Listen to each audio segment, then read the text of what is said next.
Hello दोस्तों, आज हम फिर से बात करेंगे नंबर सिस्टम के बारे में। इससे पहले हमने नंबर सिस्टम के 2 वीडियो देख चुके हैं जिनमें हमने संख्याओं का क्लासिफिकेशन देखा था, जिनमें हमने वास्तविक संख्याओं के बारे में, सम्मिश्र संख्याओं के बारे में, परमेय संख्या, अपरिमेय संख्या, इंटीजर्स नंबर्स, पूर्ण संख्या, प्राकृत संख्याएं, इनके बारे में देखा था। ओड इवन के बारे में देखा था। आज हम फिर से धनात्मक पूर्णांक संख्याओं को हम 2 प्रकार से क्लासिफिकेशन कर सकते हैं। एक होते हैं प्राइम नंबर, एक होते हैं कंपोजिट नंबर। ये टॉपिक बहुत इंपॉर्टेंट टॉपिक होने वाला है। तो देखो, समय गंवाए बिना हम वीडियो को स्टार्ट करते हैं। तो कंपोजिट नंबर और प्राइम नंबर 2 प्रकार के, एक प्राइम नंबर होते हैं, कंपोजिट नंबर। अगर किसी संख्या के हम केवल 2 ही गुणनखंड 2 ही फैक्टर कर सकें तो वो कौन सी संख्या होगी? वो होगी प्राइम नंबर। और 2 से अधिक गुणनखंड कर सकते हैं, वो कौन सी संख्या होगी? वो होगी भाज्य संख्या या कंपोजिट नंबर। 2 गुणनखंड का मतलब है एक तो 1 और एक इटसेल्फ। 1 और इटसेल्फ मतलब कोई संख्या 1 और इटसेल्फ से ही डिविजिबल है तो वो संख्या कौन सी संख्या होगी? Prime number. और इससे ज्यादा संख्याओं से डिविजिबल हो गई, 2 से अधिक गुणनखंड हो गए तो वो संख्या क्या हो जाएगी? भाज्य संख्या। ये उनकी डेफिनेशन होगी। अब देखो, एक है वो न तो अभाज्य संख्या न भाज्य संख्या। कैसे? एक में केवल एक का ही भाग जाता है, एक में केवल एक का ही भाग जाता है, बाकी किसी का भाग नहीं जाता है। 2 गुणनखंड एक के विभिन्न 2 गुणनखंड नहीं हुए, इसलिए एक न तो अभाज्य संख्या है न ही भाज्य संख्या। बाद में सबसे छोटी अभाज्य संख्या क्या होगी? 2। एकमात्र सम अभाज्य संख्या भी क्या होगी? 2। 1 से 50 तक कितनी अभाज्य संख्या होती हैं? 15। 50 से 100 के मध्य कितनी होती है अभाज्य संख्या? 10। इसका मतलब 1 से लेकर 100 तक कितनी अभाज्य संख्या होगी? 25। कितनी होगी? 25। इसी प्रकार 1 से लेकर 200 तक 46 प्राइम नंबर्स होते हैं। 46 प्राइम नंबर्स होते हैं। और आपसे पूछ ले 100 से लेकर 200 के मध्य कितने प्राइम नंबर्स होते हैं, तो हमें पता है 1 से लेकर 100 तक 25 होते हैं। तो 100 से 200 तक कितने होंगे? 21 होंगे। कितने होंगे? 21। इसी प्रकार 1 से लेकर 1000 तक 168 प्राइम नंबर होते हैं। कितने होते हैं? 168 प्राइम नंबर होते हैं। इसके साथ अब हमें यह जांचना हो कि कोई संख्या प्राइम नंबर है, कोई नंबर प्राइम नंबर है, तो हम किस प्रकार जांच करेंगे? तो हम देख लेंगे उस संख्या का वर्गमूल। उस संख्या का क्या करेंगे? कोई संख्या n है, उसको हमें प्राइम नंबर चेक करना है, तो हम क्या कर लेंगे? उसका वर्गमूल से छोटे जितने भी, उसके वर्गमूल से छोटे जितने भी अभाज्य संख्या, उनसे उनका क्या कर देंगे? डिविजिबल करके देखेंगे। और वो किसी भी अभाज्य संख्या से डिविजिबल नहीं है, किसी भी अभाज्य संख्या से डिविजिबल नहीं है, तो वो संख्या कैसी हो जाएगी? अभाज्य संख्या। वो संख्या n क्या हो जाएगी? अभाज्य संख्या होगी। एक बात और, 2 व 3 से बड़ी जितनी भी अभाज्य संख्या है, 2 और 3 से जितनी भी बड़ी अभाज्य संख्या, उनको हम 6 के प्लस माइनस 1 के रूप में लिख सकते हैं। जैसे 2 से बड़ी कोई भी अभाज्य संख्या जिनको 6 के प्लस माइनस 1 के रूप में, जैसे 31 है, इसको लिख सकते हैं 6 गुणा 5 प्लस 1, 6 गुणा 5 प्लस 1। तो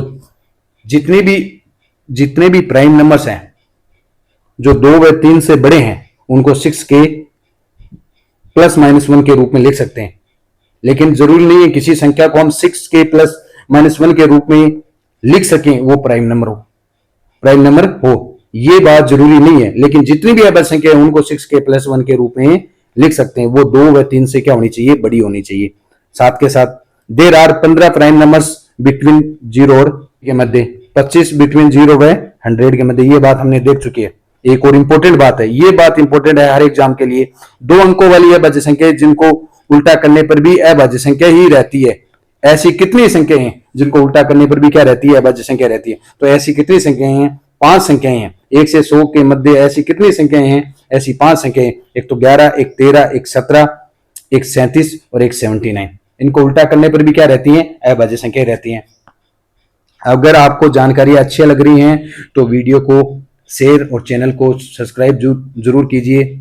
आगे और देखते हैं। को प्राइम नंबर, को प्राइम नंबर किनको बोलेंगे? को प्राइम नंबर, दो संख्याएं को प्राइम नंबर कहलाएगी यदि उनका एचसीएफ, उन संख्याओं का एचसीएफ कितना हो?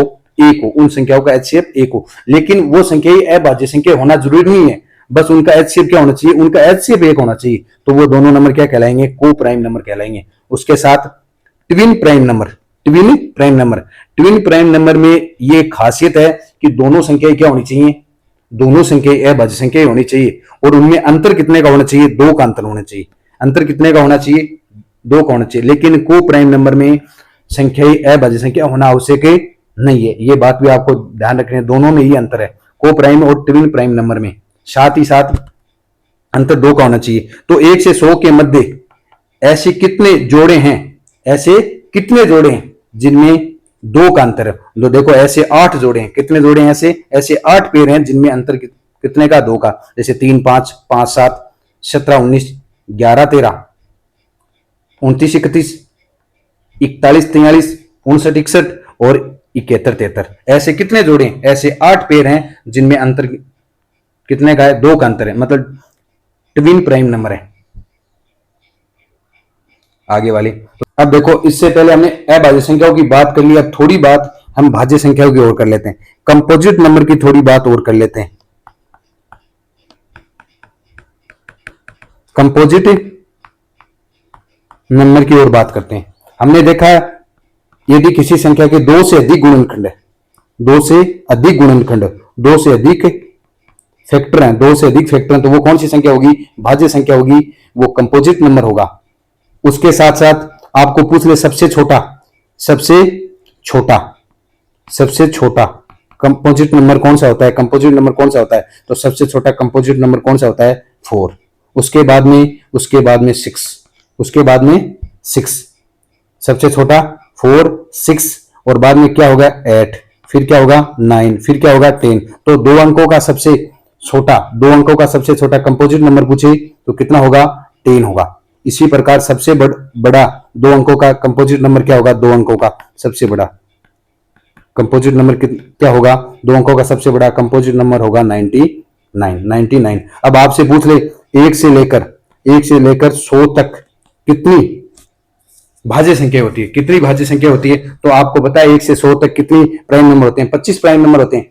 जबकि एक न प्राइम है और न ही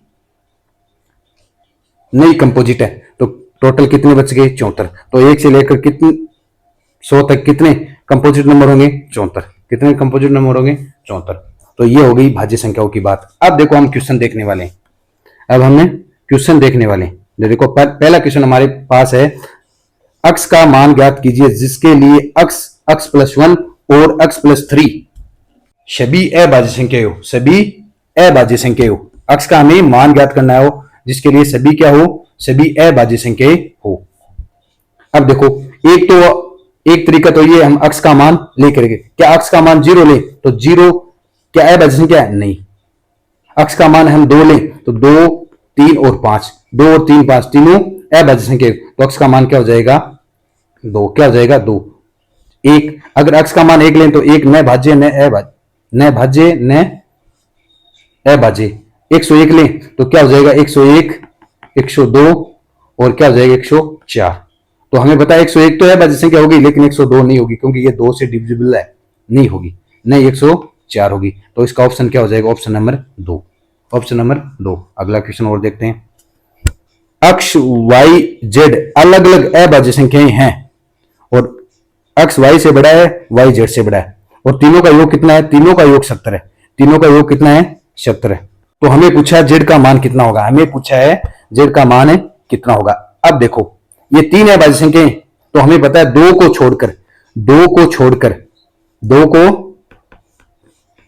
छोड़कर सभी अभाज्य संख्याएं क्या होती हैं? सभी अभाज्य संख्याएं क्या होती हैं? क्या होती हैं? ओड होती है। क्या होती है? ओड। क्या होती हैं? ओड। अब देखो सभी अभाज्य संख्या क्या होती हैं? ओड। अगर मान लो तीनों अभाज्य संख्या ओड है, ओड ओड ओड, तीनों अभाज्य संख्या, तो देखो हमें पता है ओड और ओड का योग इवन होता है। कितना इवन होता है? और इवन प्लस ओड क्या आना चाहिए, ओड आना चाहिए। क्या आना चाहिए, ओड, और वास्तव में ओड नहीं है, तो इसका मतलब तीनों अभाज्य संख्या ओड नहीं है। अब इनमें से एक क्या रही होगी, इवन रही होगी। एक इनमें से क्या रही होगी, इवन। एक इनमें से क्या रही, इवन। इवन एकमात्र क्या हो सकता है, 2, और यही सबसे छोटी है, तो इसका मतलब x का मान क्या होगा, 2। इसका मतलब ये दोनों संख्या क्या है, ओड है। ये दोनों संख्या क्या ओड है, इसका मतलब y प्लस z का मान किसके बराबर बनने वाला है, 68। किसके बराबर बनने वाला है, 68। अब हमें पता है y और z का मान 68 के बराबर बनने वाला है। y से बड़ा कौन है, y से बड़ा कौन है, z है। देखो यहां कंडीशन देखो, y से बड़ा z है। तो अगर मान लो इन दोनों का योग क्या बनना चाहिए, 68। अगर y को 31 लें तो इसको क्या होना पड़ेगा, 37। इन दोनों का योग तभी क्या बन सकता है, 68। तो हमें z का मान पूछा, तो z का मान कितना हो जाएगा, 37। z का मान कितना हो जाएगा, 37। अगला क्वेश्चन, और इवन की बात हमने पहले ही कर चुके हैं, जिससे ये क्वेश्चन करना आपके लिए आसान हो जाएगा। निम्न में से कौन सी संख्या अभाज्य संख्या है। ऐसे क्वेश्चन आरआरबी एनटीपीसी और ग्रुप डी में पूछे जाते हैं। रेलवे ग्रुप डी में ऐसे क्वेश्चन हमेशा, और साथ एसएससी के ये फेवरेट क्वेश्चन होते हैं। निम्न में से अभाज्य संख्या है, तो देखो कोई भी संख्या, मैंने आपको कॉन्सेप्ट समझाया था, किसी भी संख्या अभाज्य संख्या इसको चेक करना है तो सबसे पहले ये देख लेंगे ये किसके वर्गमूल के आसपास है, किसके वर्गमूल के आसपास। अब हमें पता है 18 का वर्ग कितना होता है, 324। इसका मतलब ये 18 के आसपास है। किन के आसपास है, 18 के वर्गमूल के आसपास है। 18 से छोटी अभाज्य संख्या देख लें, 17 से इसको डिवाइड करके देखते हैं। 17 एकम में देखो, इसको 17 से डिवाइड करके देखते हैं। 17 एकम 17 और 17 नमा 53, तो 17 से डिविजिबल होगी 17, तो यह अभाज्य संख्या नहीं हो सकती। ये देखो 513 किसके आसपास है, हमें पता है 513 23 का वर्ग कितना होता है, 529। उससे छोटी अभाज्य संख्या कितनी है, 19 से डिविजिबल करके देखते हैं इसको, 19 से देखते हैं तो गुनी एकम 19, बच्चे कितने, गुनी दूनी 38 और बच्चे कितने 13, तो 133। गुनी 7 133, तो गुनी से भी ये क्या होगी, पूरी पूरी डिविजिबल होगी। और जबकि 715 है वो 5 से कट रहा है, तो ये भी अभाज्य संख्या नहीं है। तो कौन सी अभाज्य संख्या होगी, 571। कौन सी होगी, 571। निम्न कथनों पर विचार करें, तय करें इनमें से कौन सा सही है। प्रत्येक अभाज्य संख्या विषम होती है। प्रत्येक अभाज्य एवरी प्राइम नंबर की बात करा है, जबकि 2 प्राइम नंबर है लेकिन विषम नहीं है। ये क्या है, विषम नहीं है, इवन है। ये क्या, इवन है। तो प्रत्येक अभाज्य संख्या विषम नहीं होती, ये कथन गलत हो गया। किसी भी 2 अभाज्य संख्याओं का गुणनफल, किसी भी 2 अभाज्य संख्याओं का गुणनफल क्या होता है, विषम होता है। क्या होता है, विषम। 2 एक अभाज्य संख्या है, उनको 2 को किसी भी प्राइम नंबर से गुणा कर दो, किसी भी प्राइम नंबर, ये क्या आने वाला है, इवन आने वाला है। कैसे, क्योंकि 2 इवन है, इवन को किसी से भी गुणा कर दो, इवन से गुणा कर दो चाहे ओड, तो सारी 2 को छोड़कर सारी अभाज्य संख्या क्या होती है, ओड होती है। तो इनका क्या आने वाला है, इवन। तो ये कथन भी क्या हो गया, तो न 1 सही है न 2 सही है, तो दोनों कथन क्या हो गए, गलत। अगला, निम्न में से कौन सा कथन है सत्य। एक अभाज्य संख्या है, एक न तो अभाज्य संख्या है न भाज्य संख्या है। 2 को छोड़कर सभी अभाज्य संख्याएं विषम होती है, तो ये कथन क्या हो गया, सत्य हो गया। 1 और 20 के बीच 7 अभाज्य संख्या होते हैं। हमें बताया 1 और 20 के मध्य 2 3 5 7 11 13 17 19, 3 3 6 2 8, तो 7 अभाज्य संख्याएं नहीं होती। कितनी होती हैं, 8 अभाज्य संख्या होती है। यदि अक्ष अभाज्य संख्या है तो अक्ष प्लस 1 हमेशा अभाज्य संख्या होगा। अक्ष अभाज्य संख्या है तो अक्ष प्लस 1 भी क्या होगा, अभाज्य संख्या होगा। तो देखो अक्ष को मान लो 17 मान लेते हैं, 17 अभाज्य संख्या, मतलब अक्ष अभाज्य संख्या है, 17 प्लस 1 18, और ये अभाज्य संख्या नहीं है। तो ये कथन भी क्या हो गया, गलत। हमें सत्य कथन पूछा था, तो सत्य कथन कौन सा हो गया, 2 नंबर क्या हो गया, सत्य कथन। अगला क्वेश्चन, 3 अलग अलग अभाज्य संख्याओं का योग कितना है, 40 है। तो इन अभाज्य संख्याओं का गुणनफल ज्ञात कीजिए। अभी थोड़ी देर पहले बात की थी, 3 अलग अलग अभाज्य संख्याएं, उनका योग हमें 40 दे रखा। इसका मतलब एक अभाज्य संख्या इनमें क्या रही होगी, 2 रही होगी। क्या रही होगी, 2। इनका हमें गुणनफल पूछा है, इसका मतलब इनका हमें क्या पूछा है, मान लो ये 3 अभाज्य, इनका योग 40 है, इनका गुणनफल पूछा है, इसका मतलब 2 क्या है, इवन है। इसका मतलब जो गुणनफल आएगा वो इवन आना चाहिए, और सारे ऑप्शन इवन है। सारे ऑप्शन क्या है? इवन। सारे ऑप्शन क्या है? इवन है। सारे ऑप्शन, इसका मतलब तो एक हमेशा क्या रहेगा? 2, मतलब वाई और जेड का योग कितना बनने वाला? 38। वाई और जेड का योग कितना बनने वाला? 38। अब हमें ऐसी अभाज्य संख्या देखनी है दो जिनका योग क्या बने? 38 बने। क्या बने? 38। तो ऐसी अभाज्य संख्या क्या होगी? 7 और 31, जिनका योग, इनका हमें गुणनफल करना। 2, 7 और 31 का क्या करना है? गुणनफल करना। हमें देखो इनके इकाई के अंक देख लेना, हमें इकाई का अंक। तो देखो 2 को 7 से गुणा 14, इकाई का अंक 4। 4 को 1 से गुणा करेंगे 4, तो इकाई का अंक क्या आ रहा है? 4। तो एक ही ऑप्शन में 4 है, तो कौन सा ऑप्शन हो जाएगा? डी। अगला क्वेश्चन, निम्न में से कौन सा कथन है सही नहीं है? कौन सा कथन है सही नहीं है? केवल 4 एक अंकीय अभाज्य संख्या, केवल 4 एक अंकीय अभाज्य संख्या। एक अंकीय अभाज्य संख्या कहां से लेकर कहां तक होगी? 1 से लेकर 10 तक की। 2, 3, 5, 7। 2, 3, 5, 7 कितनी है? 4। कितनी है? 4। तो एक अंकीय अभाज्य संख्या 4। ये बात सही है, हमें पूछा सही नहीं है। अनंत रूप से कई अभाज्य संख्या होती है। सही बात है, अनंत रूप से कई अभाज्य संख्या होती है।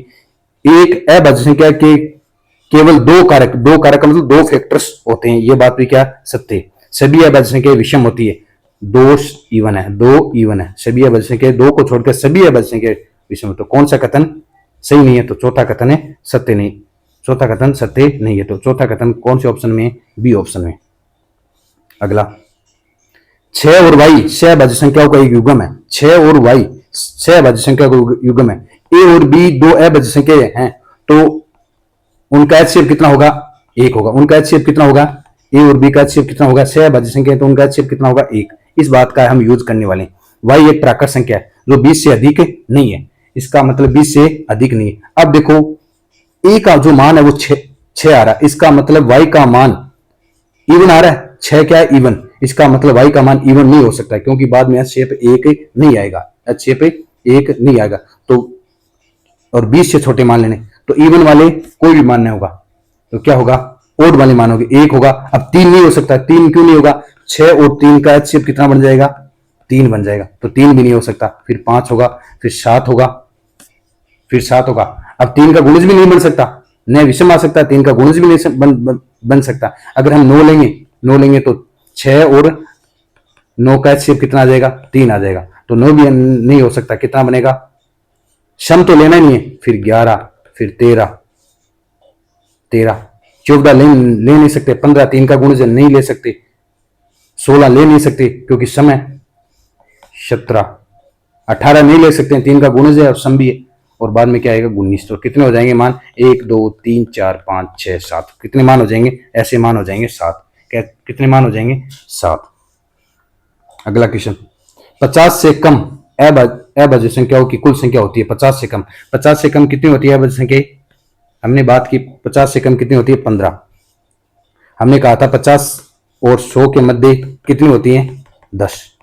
हमने बात की थी 100 से 200 के मध्य कितनी अभाज्य संख्या होती है? 21। कितनी होती है? 21। हमने बात की 1 से लेकर 200 तक कितनी होती है? 46। हमने बात की थी 1 से लेकर 1000 तक कितनी होती है? 168। इन अभाज्य संख्याओं की बात की। ये सीधे ग्रुप डी में ऐसे क्वेश्चन पूछे जाते हैं, रेलवे में, एसएससी में ऐसे क्वेश्चन सीधे पूछे जाते हैं। इनमें से कौन सा युग्म सह अभाज्य संख्याएं? सह अभाज्य संख्या हमें बता, 2 संख्या सह अभाज्य होंगे तो उनका HCF कितना होगा? 1। 11 और 15 का HCF कितना होगा? इनमें देखो 11 और 15 में 1 के अलावा कुछ कॉमन नहीं है। 1 के अलावा कुछ कॉमन नहीं है, तो 11 और, तो ये इसका क्या हो जाएगा? ऑप्शन। इसी प्रकार 15 और 36 में 15 और 36 का HCF कितना आएगा? 3 आएगा, तो HCF कितना आना चाहिए? 1। ये नहीं होगा। 24 और इनका HCF 1 नहीं होगा। इसी प्रकार 11 और 22 का HCF 1 नहीं होगा, 11 होगा। तो ये ऑप्शन कौन सा सही हो जाएगा? 1 नंबर ऑप्शन। एक अभाज्य संख्या, एक प्राइम नंबर एक धनात्मक पूर्णांक संख्या नहीं है। तो प्राइम नंबर एक धनात्मक पूर्णांक संख्या होती है, क्योंकि हमने प्राकृत संख्याओं को 2 भागों में बांटा था, एक तो